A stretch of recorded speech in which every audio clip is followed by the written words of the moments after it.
Graça e paz, irmãos. Amém. Nós vamos estar dando continuidade, mais uma vez, aí às exposições do mês da juventude, onde a gente está meditando nas cartas de Paulo aos Tessalonicenses. E hoje me foi dada a responsabilidade de meditar e expor com os irmãos o capítulo 4, o início do capítulo 4, do versículo 1 até o versículo 12 de 1 Tessalonicenses. Então eu peço que os irmãos abram suas Bíblias em 1 Tessalonicenses, capítulo 4, e nós vamos ler os versos do 1 ao 12.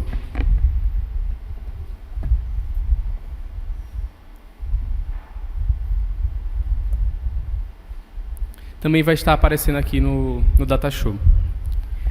Diz assim a palavra de Deus: Quanto ao mais, irmãos, já os instruímos acerca de como viver a fim de agradar a Deus. E de fato assim vocês estão procedendo. Agora lhes pedimos e exortamos no Senhor Jesus que cresçam nisso cada vez mais, pois vocês conhecem os mandamentos que lhes demos pela autoridade do Senhor Jesus. A vontade de Deus é que vocês sejam santificados. Abstenham-se da imoralidade sexual. Cada um saiba controlar o seu próprio corpo de maneira santa e honrosa, não dominado pela paixão de desejos desenfreados, como os pagãos que desconhecem a Deus. Neste assunto, ninguém prejudique seu irmão, nem dele se aproveite. O Senhor castigará todas essas práticas, como já lhes dissemos e asseguramos. Porque Deus não nos chamou para a impureza, mas para a santidade. Portanto, aquele que rejeita estas coisas não está rejeitando o homem, mas a Deus que lhes dá o seu Espírito Santo. Quanto ao amor fraternal, não precisamos escrever-lhes, pois vocês mesmos já foram ensinados por Deus a se amarem uns aos outros. E de fato vocês amam todos os irmãos em toda a Macedônia. Contudo, irmãos, insistimos com vocês que cada vez mais assim procedam.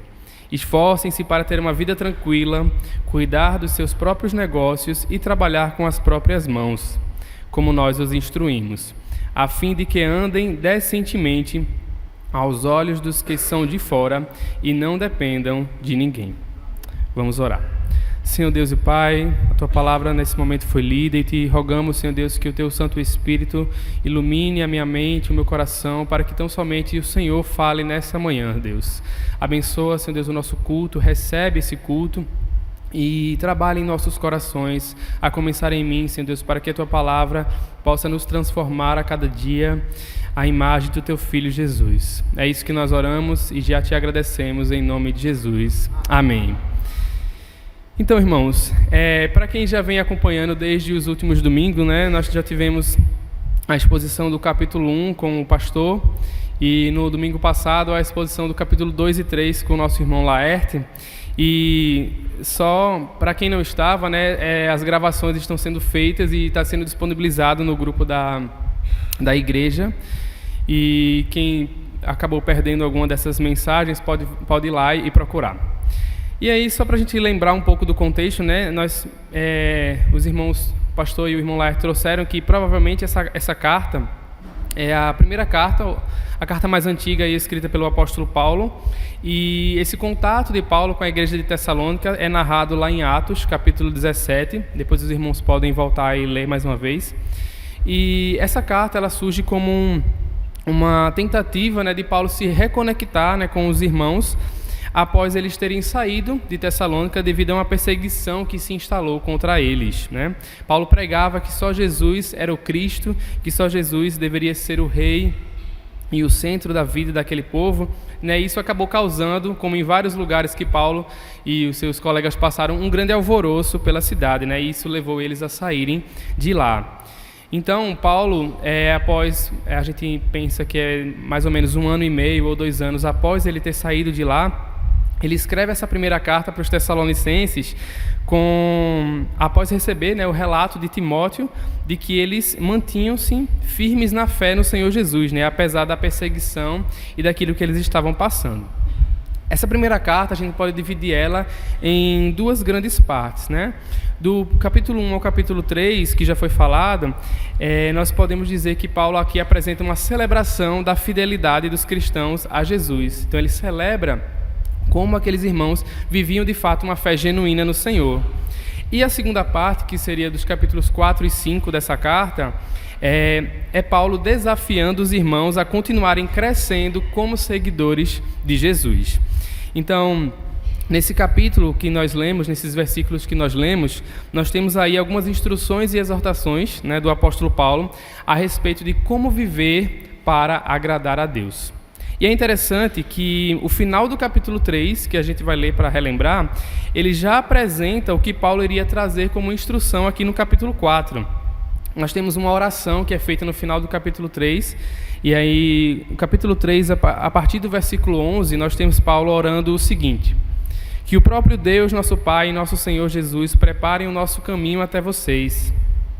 Que o Senhor faça crescer e transbordar o amor que vocês têm uns para com os outros e para com todos, a exemplo do nosso amor por vocês. Que Ele fortaleça o coração de vocês para serem irrepreensíveis em santidade diante do nosso Deus e Pai, na vinda de nosso Senhor Jesus com todos os seus santos. Então Paulo está orando a Deus, rogando que os irmãos transbordem no amor, né? Sejam irrepreensíveis na santidade e tenham firmes a esperança na volta do Senhor Jesus. E aí esse início, ele vai viver, então, como viver, né, esse amor, essa santidade e essa firmeza na fé no Senhor. Então, chegamos aqui onde nós lemos o capítulo 4. E aí, Paulo, ele abre esse segundo movimento da carta com um desafio, desafiando, né, a vida dos irmãos para que a vida deles seja consistente com os ensinamentos de Jesus. E ele diz assim, quanto ao mais, irmãos, no versículo 1, já os instruímos acerca de como viver a fim de agradar a Deus. E aí nós temos essa primeira frase, né? Viver para agradar a Deus. Mas o que é que significa isso, né? Primeiramente, a gente tem um contraste na carta, lá no capítulo 2, versículo 15, quando ele diz o seguinte. No capítulo 2, versículo 15, tem ali, né? Que mataram o Senhor Jesus e os profetas e também nos perseguiram. Eles desagradam a Deus e são hostis a todos. Então Paulo aqui está falando, né, daqueles que negaram o próprio Senhor Jesus, que perseguiram e mataram os profetas, aqueles que negaram de fato a revelação de Deus em Cristo e dessa forma desagradaram a Deus. Então a primeira coisa que a gente vê é que eles deveriam crescer naquilo que eles foram instruídos, e a gente percebe que uma vida que agrada a Deus, em contraste com essas pessoas que foram citadas no versículo 15, uma vida que agrada a Deus, ela pressupõe o reconhecimento da pessoa de Cristo como Senhor, Salvador e Mestre. Então, só podemos viver de forma a agradar a Deus se primeiro nós reconhecermos Cristo como nosso Senhor, como nosso Salvador e como nosso Mestre. Não tem como nós vivermos uma vida que agrade ao Senhor se não tivermos Cristo como o centro da nossa existência. Então, somente aqueles que foram regenerados, aqueles que foram selados com o Espírito Santo de Deus, é que têm a possibilidade de viver uma vida agradável ao Senhor. E é isso que ele está falando aqui para os irmãos, né? Vocês já foram resgatados, vocês já foram salvos. E aí, esse primeiro reconhecimento da pessoa de Cristo é que possibilita nós vivermos uma vida que agrade a Deus. Na carta aos Romanos, se a gente for fazer um paralelo com os escritos de Paulo, Paulo adverte assim para os irmãos, no capítulo 12, versículo 1 e 2. Portanto, irmãos, rogo pelas misericórdias de Deus que se ofereçam em sacrifício vivo, santo e agradável a Deus. Este é o culto racional de vocês.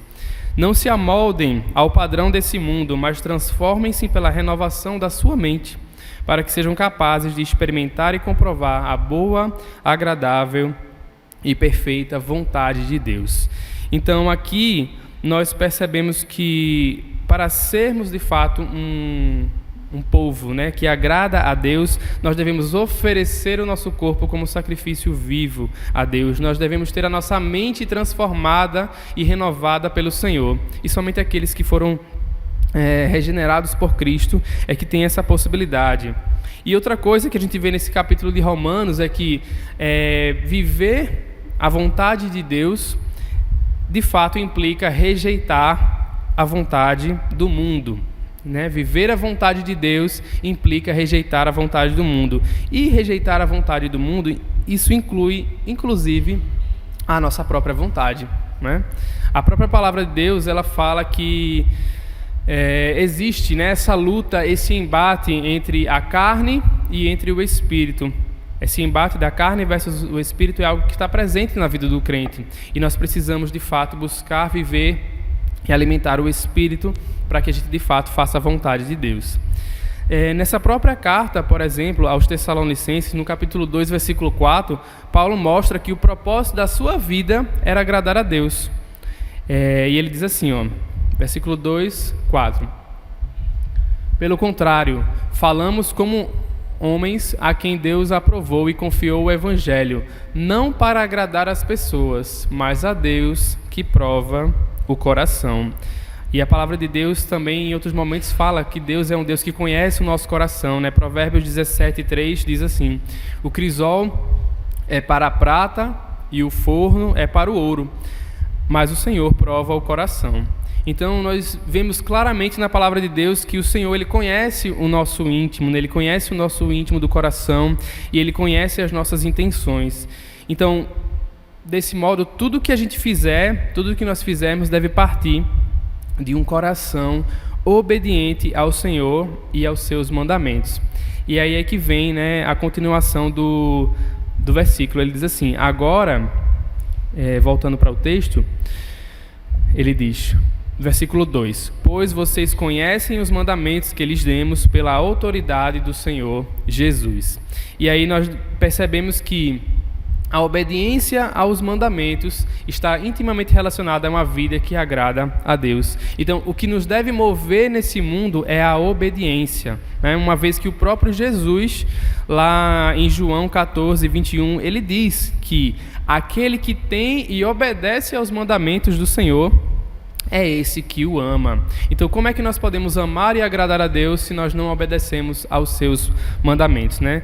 Uma vida, então, que busca agradar a Deus pressupõe a negação do mundo e a negação de si mesmo, né? Pressupõe reconhecer a pessoa de Jesus como Senhor e Salvador e amá-lo de todo o coração, obedecendo à sua vontade.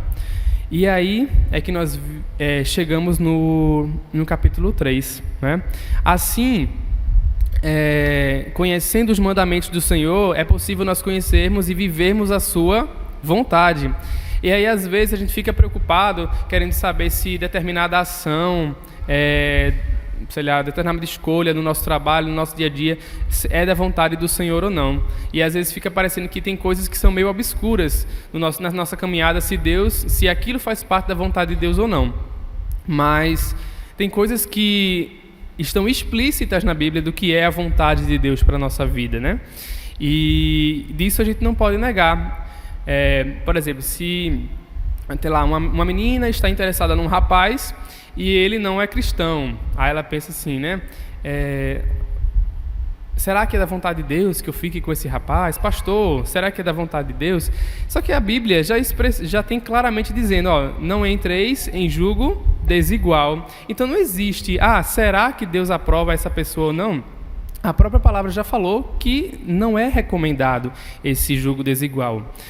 E devemos entender essa mensagem, né, e obedecê-la. Então aqui no versículo 3 a gente tem,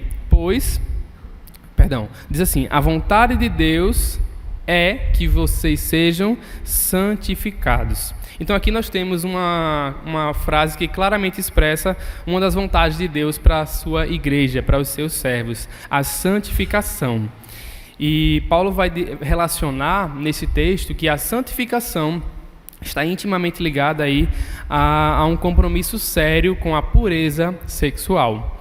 A gente sabe que nós, todos que foram salvos, fomos regenerados, fomos selados com o Espírito Santo e nós estamos sendo santificados.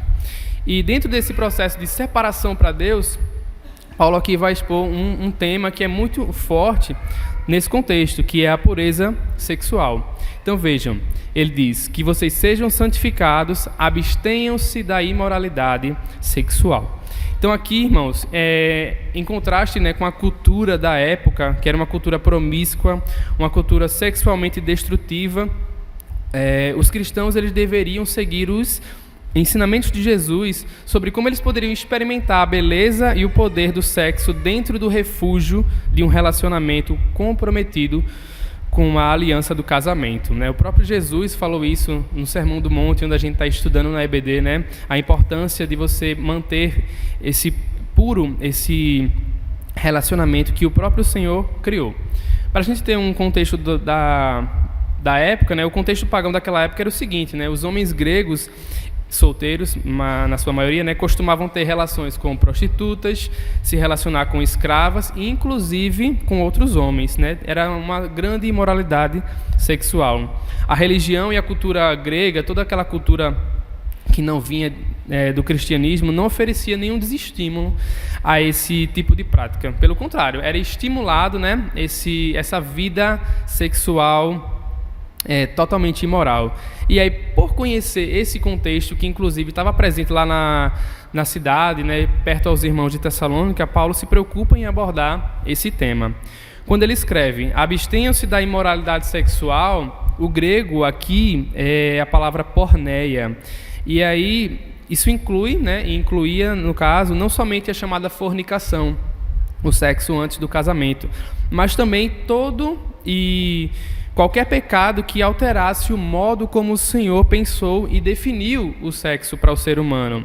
Um mundo que vê o sexo apenas como prazer e vê o outro apenas como um objeto de desejo, está cada vez mais longe, né, do padrão divino da sexualidade. E aí a gente percebe que naquele contexto existia toda essa preocupação de Paulo e hoje, infelizmente, não é diferente, né? Hoje as pessoas têm na sua mão, por exemplo, né, um jovem, um adolescente tem na sua mão, no aparelho celular, o passo para cair nessa armadilha do pecado sexual, né? A gente vê hoje a pornografia que está a um clique de distância, né? Os jovens, as crianças, os adolescentes estão aí sujeitos a tudo isso. E, inclusive, irmãos, assim, a gente precisa orar e vigiar muito, né? Porque até as crianças, né, hoje são alvos desse processo de sexualização precoce, né? E hoje, há uns dias atrás, nós vemos, não sei se os irmãos acompanharam, mas teve um influencer, né, que denunciou aí um caso de adultização e sexualização de crianças por outros influencers, né?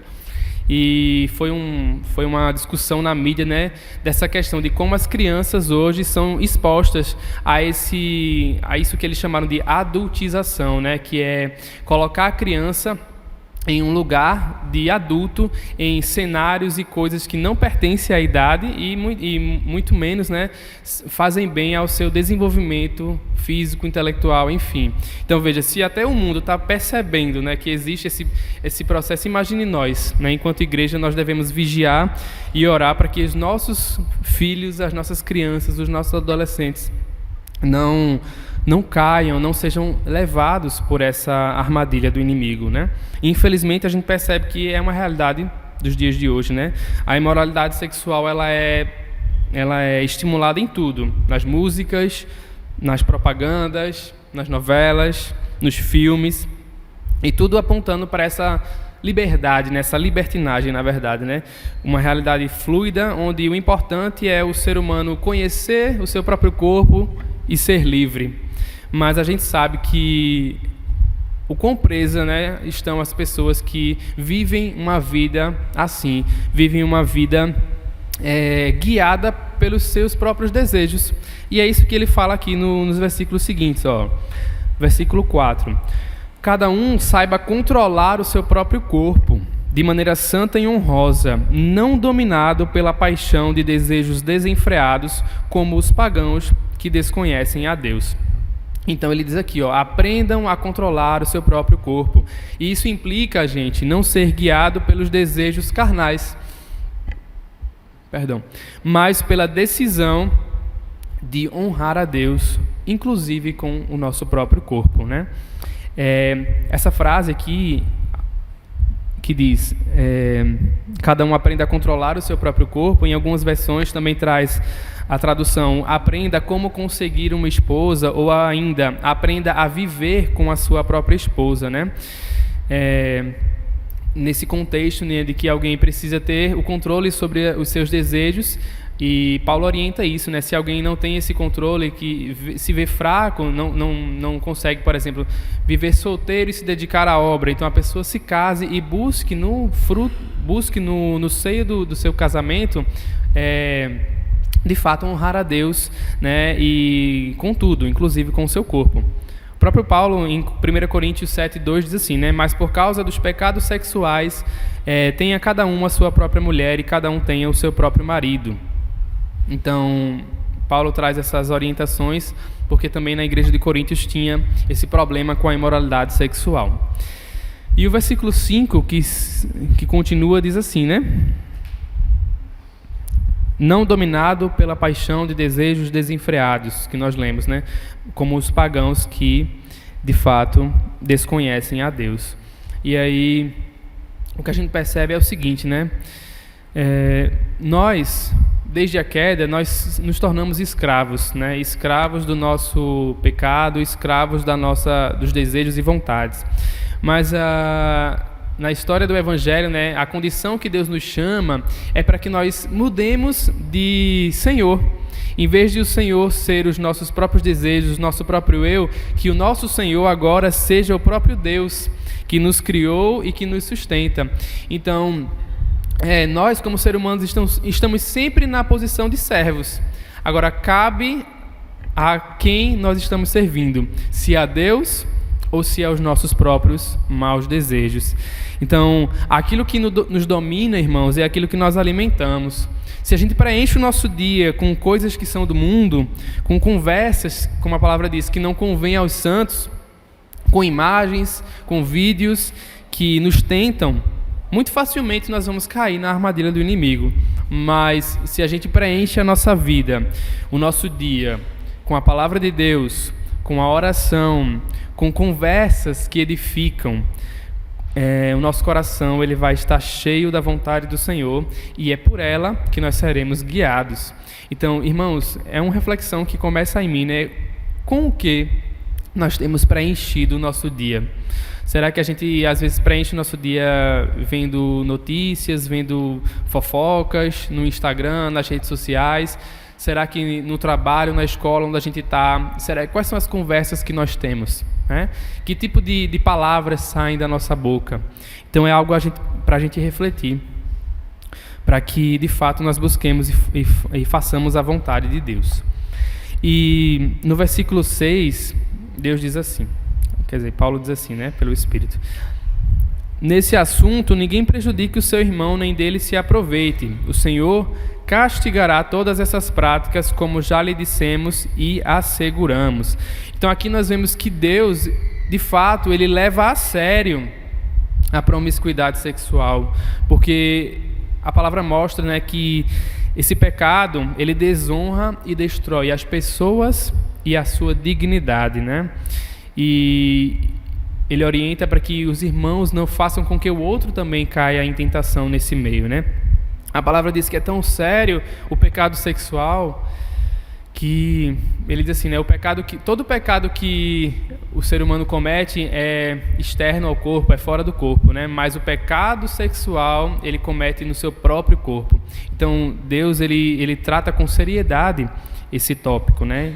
E no versículo 7 Paulo vem reafirmar esse chamado de Deus a nós para a santidade, dizendo: porque Deus não nos chamou para a impureza, mas para a santidade. A gente sabe que santos é outro nome, né, que é dado aos cristãos, né? Muitas vezes nós lemos na Bíblia os irmãos e os cristãos sendo denominados santos. E, de fato, né, o nosso chamado é para essa esfera de santidade, né? É para ser separado para Deus e agir como tal. Então, como é que nós, sendo santos, né, santificados e sendo santos pelo Senhor Jesus, vamos agir como se nós estivéssemos fora dessa esfera de santidade? Então, É muito sério isso, e Deus nos chama para esse processo de santidade todos os dias da nossa vida. E o tão sério é isso que ele diz o seguinte, no versículo 8: portanto, aquele que rejeita estas coisas não está rejeitando o homem, mas a Deus, que lhes dá o seu Espírito Santo. Então veja, rejeitar essa verdade, né, de santidade, de separação para a qual nós fomos chamados, é rejeitar o próprio Espírito Santo. No original ele diz, rejeitar o Espírito o Santo, né? Ele diz aqui, ó, no final do versículo 8, mas está rejeitando a Deus, que lhes dá o seu Espírito. Então esse lhes dá implica, né, que a obra de santificação não foi uma obra assim que aconteceu uma única vez, mas que é uma obra progressiva e que está presente na vida dos crentes. A regeneração não, né? A gente sabe que a regeneração, uma vez confiando no Senhor, uma vez confessando Cristo, nós somos regenerados, nós somos selados com o seu Espírito. Mas a palavra diz que o processo de santificação é isso, é um processo. E todos os dias Deus está ali para nos ajudar nesse processo.